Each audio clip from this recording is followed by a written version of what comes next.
Night my aunt called me to say there was no room at my grandmother's Thanksgiving dinner. I was already standing in the driveway. I could hear them through the front windows. Music, laughter, the sound of someone clinking a fork against a glass to make a toast. The porch lights were on. The wreath on the door was new. I recognized the burgundy ribbon, the dried orange slices, the little pine cones wired into the edges. My grandmother had been making wreaths like that since before I was born. Every year, same tradition. Every year, I used to help her dry the oranges in the oven on low heat, the whole house smelling sweet and warm. I knocked anyway. My aunt opened the door maybe 4 inches. Not wide, not welcoming, just enough to put her face in the gap and look at me like I was a delivery person who'd come to the wrong address. "We weren't sure you were coming," she said. "I told Mom 2 weeks ago. I texted her again on Monday. It's just we're at capacity, the table's full." I looked past her shoulder. I could see the living room from where I stood. There was space. There was clearly space. My cousin's boyfriend, who I had met exactly once and who nobody particularly liked, was sitting in what used to be my chair at the far end of the table. He was eating a dinner roll and scrolling on his phone. My daughter was standing next to me. She's 4. She was wearing the dress we'd bought specifically for this dinner, navy blue with a white collar, because she'd seen a picture of me wearing something similar when I was little, and she'd asked if she could match. She had a little purse shaped like a turkey that her preschool teacher had helped her make out of felt. She was holding it with both hands. She looked up at me. I looked at my aunt. "It's Thanksgiving," I said. I didn't know what else to say. My aunt said she was sorry. She didn't look sorry. She said maybe we could do something after the weekend, just us, and close the door. I stood there for a second longer than I should have. Long enough to hear my mother's laugh from inside. High and bright, the way she laughs when she's performing for people she wants to impress. Then I picked up my daughter, carried her back to the car, buckled her in, and drove away. Her name is Lily, and before anyone asks, yes, I know that name is in the file, so I'm calling her something else here. I'll call her my daughter, or I'll call her by the nickname my grandmother uses, Birdie. She's called her that since Birdie was 18 months old, and went through a phase of waving her arms whenever she wanted to be picked up. My grandmother said she looked like a baby bird trying to fly. The name stuck. My grandmother is the only one who uses it now. Birdie asked me, somewhere around the 3rd traffic light, if we were going back to the party. It wasn't a party, I said, which was technically true and also completely beside the point. Were we too late? No, baby. Did we do something wrong? I gripped the steering wheel a little tighter. No, we didn't do anything wrong. She thought about this. Then she said, very matter-of-factly, Auntie didn't want us. I didn't answer. I turned on her favorite playlist, the one with the folk singer who does children's versions of old songs, and I drove us to a diner 20 minutes away and ordered her a waffle with strawberries and let her put her own whipped cream on. She'd never been allowed to do that at Thanksgiving dinner. She used the whole can. I sat across from her and watched her eat, and I thought about how I had driven 2 hours for this. How I had bought a pie, a real one, from the bakery that does the brown butter crust, the one my grandmother has always loved, and left it on the back seat. How I had RSVP'd to my own family's Thanksgiving like it was an event that required my formal acceptance. How I had been doing this for 31 years and somehow still expected something different. My phone buzzed. I assumed it was my mother explaining, or my aunt apologizing. I assumed it was some version of the soft, vague, non-apology I've been receiving from this family my entire adult life. It was my grandmother. "Where are you?" I stared at the screen for a second, then typed back, "On our way home." "It's a long drive. Hope you have a wonderful dinner." 3 dots appeared, disappeared, appeared again. Then, turn around, right now, I need you here. I should explain something about my family before I go further, because otherwise none of this will make sense. I am the oldest of 3, my brother. I'll call him my brother, because that's what he is, and because describing him any other way at this point feels like more credit than he deserves. Is 2 years younger than me. My sister is 4 years younger. The 3 of us were raised in the same house by the same parents. But I want to be clear that we were not raised the same way. My mother has a favorite. She has always had a favorite. It is my brother, and it has always been my brother, and I think on some level I understood this before I was old enough to have words for it. My brother never had a curfew. I had one until I left for college. My brother's car insurance was paid by my parents until he was 26. I took out a loan for my first car at 19 and paid it off in 4 years. When my brother got a DUI at 23, my father hired a lawyer and called in a favor, and it disappeared from his record. When I got a speeding ticket at 22, one speeding ticket going 9 miles over on the highway, my mother brought it up for the next 3 years as evidence of my irresponsibility.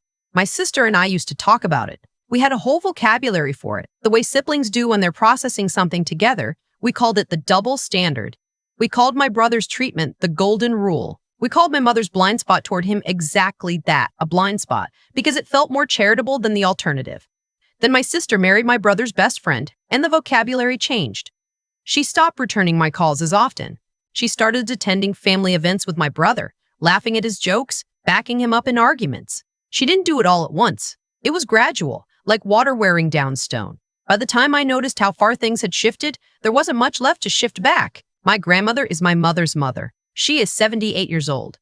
She taught high school English for 34 years, and she reads 2 books a week, and she has opinions about everything from grammar to architecture to the correct way to fold a fitted sheet. She is, without question, the sharpest person in our family. Possibly the sharpest person I know. She and I have always been close. Not in the way families sometimes say they're close without really meaning it. I mean, we talk on the phone every Sunday morning. I mean, she knew about my divorce before my own mother did. I mean, she flew out to stay with me for a week after Bertie was born and spent 3 days teaching me how to make the chicken soup her own grandmother taught her. And on the 4th day, she sat down across from me at the kitchen table and said, "You are going to be an extraordinary mother. And I need you to hear that from me because I'm not sure anyone else in this family is going to say it." I heard it. I've been hearing it ever since. I pulled over in the parking lot of a hardware store and called her. She picked up before the second ring.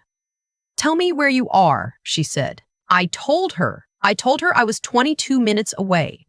I told her Bertie was in the back seat eating the rest of a waffle she'd wrapped in a paper napkin from the diner. I told her I didn't understand what was happening. "I didn't know," my grandmother said. Her voice was quiet, and there was something in it I'd never heard before. Not quite anger, not quite distress, something controlled, contained. "I didn't know Eleanor turned you away at the door." Eleanor is my aunt, my mother's sister.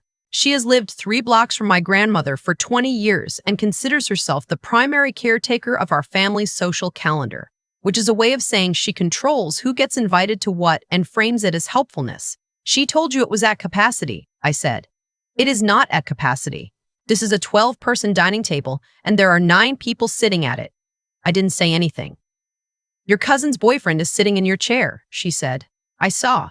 "He has been here for 4 hours and has not offered to help once. He broke one of my wine glasses and didn't tell anyone. I found it in the recycling bin." She paused. "Come back, please. I need you here, and I need you to trust me on this." I looked in the rearview mirror. Bertie was picking syrup off the napkin with one finger, very focused, the turkey purse balanced on her knees. "Okay," I said. "We're coming back." When I pulled back into the driveway, my grandmother was standing on the porch, not waiting in the foyer, not peeking through the curtain. Standing on the porch, in the November cold, with her good cardigan on and her arms crossed and her expression the way it gets when she has made a decision and is committed to it. She came down the steps before I'd even turned off the engine. She opened Bertie's door herself, unbuckled her, said, "There she is, there's my Bertie," and carried her up the steps and inside. I followed. The dining room went quiet when we walked in. My mother looked at me the way she sometimes does, like she's calculating something, trying to figure out how to frame the situation before anyone else does. My aunt was already smiling, the kind of smile that's really just a warning. My brother looked at his phone. My grandmother set Bertie down, pulled out the chair next to her own, not my old chair, a different one she must have moved before she called me, and said, "Sit here, sweetheart, I saved this for you." Then she stood at the head of the table and said, "While I have everyone's attention." The room got very still. I asked Eleanor to make sure everyone knew the dinner started at 4. I assumed that included my granddaughter and her daughter. She didn't look at my aunt when she said this. She looked at the table. I've since learned that assumption was wrong. My aunt started to say something about the seating, about the confusion, about how she'd just been managing logistics. "I'm not asking for an explanation," my grandmother said. "Simple. Final. I'm telling you what I know." She sat down. She unfolded her napkin. She looked at Bertie and said, "Do you want to say grace this year?" I think you should. I think you do a wonderful job. Bertie looked at me. I nodded. In her small, earnest 4-year-old voice, my daughter thanked God for waffles and strawberries in Grandma's house and her turkey purse. Half the table laughed. The other half didn't know what to do with themselves. We ate dinner. It should have ended there. That would have been enough. Being let back in. Being acknowledged. My grandmother making her position clear without raising her voice. I would have taken that and been grateful for it. But then, my brother opened his mouth. He waited until dessert. He waited until the tension had settled enough that people were talking again, until my aunt had refilled her wine and my mother had started telling a story about a renovation she was planning for the kitchen. He waited, I think, for the moment when everyone was relaxed enough not to be watching. Then he said to no one in particular and everyone at once, I was thinking it might be a good time to talk about the lake house. The lake house belongs to my grandmother. It has belonged to her since my grandfather died 11 years ago. It is a 2-bedroom cabin on a small lake in Vermont, and for as long as I can remember, we have spent 1 week there every summer as a family. My grandmother has kept it up herself, paying the taxes, paying for the maintenance, making sure the dock is resurfaced every few years. My brother had been making noise for a while about the lake house. Not directly to my grandmother, not that I'd seen, but to my mother, to my aunt, to anyone who would listen. He had an idea, he said, that the lake house could generate rental income if they listed it during the weeks the family wasn't using it. He had done some research, he said. He had numbers. What he wanted, I understood, was for my grandmother to hand over management of the property to him, which would mean, effectively, handing over the income. This isn't the time, my mother said, in a tone that was meant to sound like she was shutting it down, but was actually just managing the optics. She glanced at my grandmother. My grandmother was looking at my brother. Actually, she said, I've been thinking about the lake house too. My brother smiled. He leaned back a little. He thought he was about to get what he wanted. I've decided to leave it to your sister, she said. In my will. I updated it last month. The table went completely silent. My brother's smile didn't disappear all at once. It sort of drained. Like water leaving a tub. Slow and then all at once. What? He said. You heard me? Grandma, he stopped. Started again. We've talked about this. The rental income alone could. I know what you've said about the rental income, she said. I also know that you've been in contact with a property management company in Burlington for the past 4 months, which I know because Adele Hutchinson's daughter works there and Adele mentioned it to me in October, wondering if I'd authorized it. The room was so quiet I could hear the candles. My brother had contacted a property management company. He had been laying groundwork, making inquiries, presumably building a case, for a property he did not own and had no legal authority over. He had done this without asking my grandmother, without telling her, without telling anyone except apparently the wrong person. I didn't. He looked at my mother. It wasn't. I'm not angry, my grandmother said. She sounded somehow completely calm. I'm clarifying my intentions so there's no confusion later. The lake house goes to your sister. Everything else will be distributed according to the updated document, which my attorney has. She looked around the table. Are there any questions? There were no questions. My aunt took a long sip of wine. My mother stared at her plate. My sister's husband, my brother's best friend, looked at my brother, then looked away. Bertie asked if she could have more pie, and my grandmother said, of course. Sweetheart, you can have as much as you want, and cut her another slice. We stayed until 8. My grandmother walked us out. She held Bertie's hand down the porch steps and helped buckle her into the car seat, same as always, the way she has done it since Bertie was born. Then she came around to my side and stood by the open door while I got in. I owe you an apology, she said. You don't. I do. I should have seen what was happening sooner. I've known Eleanor manages things to suit herself. I should have been more explicit. It's okay. It isn't, she said. But it will be. She put her hand on my arm. The lake house has always been yours. You know that. You're the one who helps me close it up at the end of every summer. You're the one who knows where the spare key is and which window sticks and how to reset the fuse when the power goes out. She paused. Your brother has been there twice in the last decade. He wanted the income. You've always just wanted the place. I didn't trust myself to say anything right then. I looked out through the windshield at the house, the porch light on, the wreath on the door, the windows glowing warm and yellow. Drive safe, she said. Call me when you're home. I've thought a lot in the months since about what it means to be the person in a family who just keeps showing up. I've thought about all the Thanksgivings I drove 2 hours for, all the Christmases I got the gift card while my brother got the car payment covered. I've thought about every time I swallowed something because I didn't want to cause a scene, didn't want to be the difficult one, didn't want to confirm whatever version of me my mother and my aunt had constructed in their minds. I've thought about Bertie asking me in the car if we did something wrong. We didn't do anything wrong. We never did anything wrong. We just kept arriving, kept showing up, kept believing that one day the door would open all the way. The thing nobody tells you about families like mine is that the person who finally opens the door really opens it. Not just 4 inches, not just enough to deliver a soft rejection, is almost never who you expect. It's not your mother who has too much invested in the story she's been telling herself. It's not your aunt who benefits too much from the arrangement. It's not your sibling who learned young which side of the line to stand on. It's an old woman in a good cardigan, standing on a porch in the November cold, who has simply had enough. I got home that night around 10:30. Bertie was asleep in the back seat. I carried her inside, put her in bed still in her dress.